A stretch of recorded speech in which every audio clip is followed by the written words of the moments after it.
Kiddie Toons।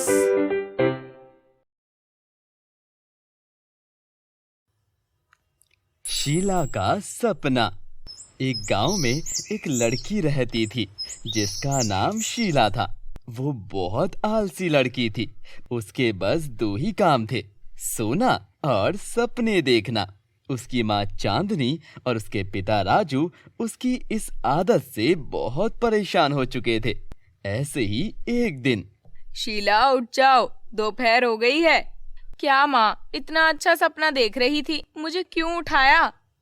तेरी उम्र की सारी लड़कियाँ सुबह जल्दी उठकर माँ का हाथ बटाती हैं घर के कामों में, और एक तू है, तुझे सोने से फुर्सत नहीं है। चल अब जल्दी उठ और नहा जाकर मैं नाश्ता लेकर आती हूँ। अच्छा माँ, उठती हूँ, तुम जाओ। नहीं, मुझे पता है मेरे जाते ही तू फिर से सो जाएगी। चल अभी मेरे सामने उठ। अच्छा माँ, चैन से सोने भी नहीं देते, जा रही हूँ नहाने। इतना कहकर शीला बाथरूम में नहाने चली गई। जब आधा घंटा गुजर जाने के बाद भी शीला बाहर नहीं आई तो उसकी माँ ने जाकर बाथरूम का दरवाजा खोला तो देखा कि वो बाथरूम में सो रही थी। ये देखकर उसकी माँ का पारा हाई हो गया। उसकी माँ ने जोरदार चांटा शीला के मुंह पर मारा और बोली, कमबख्त, मैं तुझसे तंग आ चुकी हूँ। पता नहीं तेरी ये आदत कैसे खत्म होगी। ऐसे कौन मारता है माँ अपनी फूल जैसी बेटी को? माँ, मुझे थोड़ी देर और सोने दो। ये कहकर शीला फिर से सो गई। उठ जा करमजली, बाथटब में कौन सोता है? अपने कमरे में जाकर सो। शीला आंख मलती हुई अपने रूम में जाकर सो जाती है। वो नींद में बस एक ही सपना देखती कि उसकी शादी एक राजकुमार से हो रही है। शीला के माता पिता ने उसकी बेवजह की नींद के बारे में बहुत से डॉक्टरों को बताया, मगर कोई भी डॉक्टर उसका इलाज नहीं कर पाया। शीला की सोने की आदत न सिर्फ उसके मोहल्ले में बल्कि पूरे शहर में मशहूर थी। एक दिन जब वो अपनी माँ के साथ बाजार सब्जी लेने जाती है तो सब्जी वाला कहता है, कैसी हो शीला बिटिया, कहीं तुम नींद में तो नहीं जल रही हो? हाँ अंकल, मैं तो नींद में हूँ, तो आप मुझसे सब्जी के पैसे मत लेना। सब लोग हंसने लगते हैं, मगर उसके दोस्त और बाकी रिश्तेदार भी उसे बहुत चिढ़ाते और ताने मारते थे। मगर शीला हर बार सबको मुंह तोड़ जवाब देकर चुप करवा देती थी। एक बार शीला एक बगीचे में एक बेंच पर सो रही थी कि तभी उसकी कुछ सहेलियां उससे मिलने आईं। अरे यार, तुम यहाँ सो रही हो? हमने तुम्हें कहाँ कहाँ नहीं ढूंढा। मेरे पास तुम्हारे लिए एक अच्छी खबर है, जिसे सुनकर हमेशा के लिए तुम्हारी नींद भाग जाएगी। ऐसी भी क्या न्यूज़ है? कल राजमहल में एक बहुत बड़ी पार्टी है, जिसमें रानी ने शहर की सभी लड़कियों को इनवाइट किया है। वहाँ राजकुमार को करीब से देखने का मौका मिलेगा। क्या कहा? राजकुमार? फिर तो मैं जरूर जाऊंगी। ये कहकर शीला भागी और बाजार से एक सुंदर सा गाउन ले आई और रात को ही मेकअप करके रेडी होकर सोने चली जाती है। ये देखकर उसकी माँ पूछती है, इतनी सज धज कर क्यों सो रही है नालायक? माँ, मुझे कल राजमहल जाना है। सुबह मुझे उठने में देर हो जाएगी, इसीलिए टाइम से तैयार होकर सो रही हूँ ताकि वहाँ पहुँचने में देर ना हो। हे भगवान, मुझे उठा ले। किस जन्म का बदला ले रहे हो मुझसे?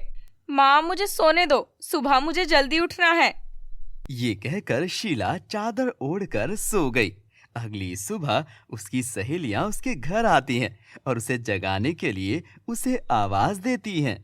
शीला, शीला उठो, पार्टी के लिए देर हो रही है। तुम अभी तक सो रही हो क्या? इतनी देर में शीला दरवाजा खोलकर बाहर आ जाती है।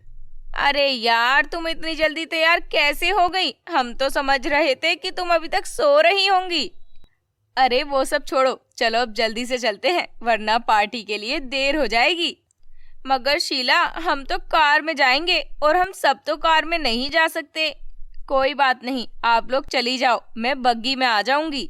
ये कहकर शीला के तीनों दोस्त कार में बैठ जाते हैं और शीला बग्गी में बैठकर राजमहल के लिए निकल पड़ती है। कार तेज गति से होने की वजह से शीला की बग्गी पीछे छूट जाती है।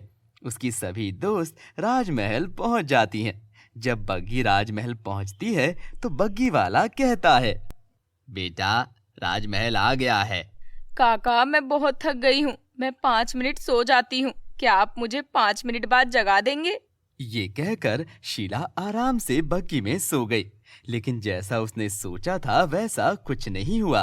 वो 5 मिनट में नहीं जागी और बग्गी वाला भी पार्टी एंजॉय करने चला गया। ऐसे ही पार्टी में सभी लोगों ने बहुत एंजॉय किया और शीला की सभी दोस्तों ने राजकुमार के साथ डांस भी किया। अब रात के 12 बज चुके थे। सभी एक एक करके घर लौट रहे थे। जैसे ही शीला की दोस्त जैस्मिन राजमहल से बाहर आई, उसने शीला को बग्गी में सोता देखा तो वो बोली, तुम यहाँ सो रही हो? चलो उठो, अब घर जाकर सोना। शीला जब उठती है तो अपने दोस्तों को देखकर बोलती है, चलो चलो पार्टी में चलते हैं। पार्टी तो खत्म हो चुकी है। क्या पार्टी खत्म हो गई? काका आपने मुझे जगाया क्यों नहीं? बेटा, मैंने आपको जगाया था, पर आप तो इतनी गहरी नींद में थी कि आपको मेरी आवाज सुनाई नहीं दी और फिर मैं खाना खाने चला गया था। शीला बहुत उदास हो गई, मगर उसने किसी से कुछ नहीं कहा और मन ही मन सोचने लगी। ना ही मुझे महल देखने को मिला और ना ही मैं राजकुमार को देख पाई। तभी उसकी दोस्त जैस्मीन कहती है, अब क्या सोचने लगी? चलो घर चलते हैं, बहुत रात हो गई है, सपने में मिल लेना राजकुमार से। सभी कार में बैठे और शीला बग्गी में। उनके पीछे पीछे जंगल के रास्ते घर की ओर निकल गए। तभी अचानक 2 लुटेरों ने कार का रास्ता रोक लिया। उन लुटेरों को देखकर कार का ड्राइवर थर-थर कांपने लगा और कार में बैठी लड़कियां भी सहम गई। शीला ने कुछ दूरी से उन लुटेरों को कार की ओर बढ़ते हुए देख लिया था। उसने जल्दी से बग्गी में पड़ी सफेद चादर अपने ऊपर ओढ़ ली और खौफनाक आवाज निकालकर लुटेरों की ओर बढ़ने लगी। ये देखकर दोनों लुटेरों की सट्टी पिट्टी गुम हो गई। कौन हो तुम? मैं इस जंगल की जादूगरनी हूँ। तुम्हारी हिम्मत कैसे हुई जंगल में आने की? अब मैं तुम लोगों को जान से मार डालूंगी, लेकिन उससे पहले मैं तुम दोनों के हाथ काटूंगी। तुम लोग मेरे जंगल में लूटते हो। मैं आइंदा से इस जंगल में नहीं आऊंगा।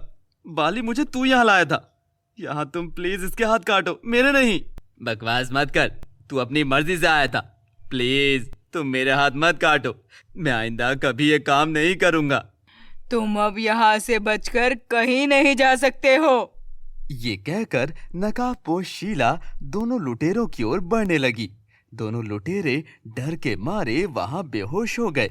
ये देखकर कार में बैठी लड़कियां बाहर आ गईं और झुककर शीला के सामने खड़ी हो गईं। और तब जैस्मीन बोली, आपका बहुत बहुत शुक्रिया जंगल की जादूगरनी, आपने हमें बचा लिया। तभी शीला ने अपना नकाब उतारा और बोली, ये मैं हूँ शीला। ओह, तो ये तुम थी। आज तुम्हारा बेवजह सोना हमारे काम आ गया और हमारी जान बच गई। बाकी बातें बाद में करते हैं, पहले इन लुटेरों को रानी के हवाले कर देते हैं, वो इन्हें कड़ी से कड़ी सजा देंगी। तब शीला और उसकी सहेलियां उन लुटेरों को रानी के हवाले कर देती हैं। शीला बेटी, तुम इनाम की हकदार हो, तुमने बहुत बड़ा काम किया है। अगली सुबह पूरे शहर को शीला के कारनामे के बारे में पता चल चुका था। तब उसे राजमहल बुलाया जाता है और बहुत सारे इनामों से नवाजा जाता है। तुमने आखिरकार उन लुटेरों को पकड़ ही लिया जिन्होंने हमारे सोने के सिक्के चुराए थे। मैं तुम्हें अपना खानदानी हार तोहफे में देती हूँ और मुझे खुशी है कि हमारे राज्य में इतनी बहादुर लड़कियां भी हैं। इतने में वहां राजकुमार भी आ जाता है। वो शीला की बहादुरी देखकर उसका कायल हो जाता है। उसे शीला बहुत पसंद आती है। दोनों एक दूसरे को देखते ही एक दूसरे को अपना दिल दे बैठते हैं। यहीं से दोनों की प्रेम कहानी शुरू हुई। अब शीला वो शीला नहीं रही। वो सुबह जल्दी उठने लगी क्योंकि वो अब समझ गई थी कि जब तक आप सपने को पूरा करने के लिए नींद को त्याग नहीं देते, मेहनत नहीं करते, तब तक आप अपने सपने को नहीं पा सकते। समय बीतने के साथ साथ राजकुमार और शीला एक दूसरे के और करीब आ गए और जल्दी ही उनकी शादी हो गई और दोनों हंसी खुशी अपना जीवन व्यतीत करने लगे।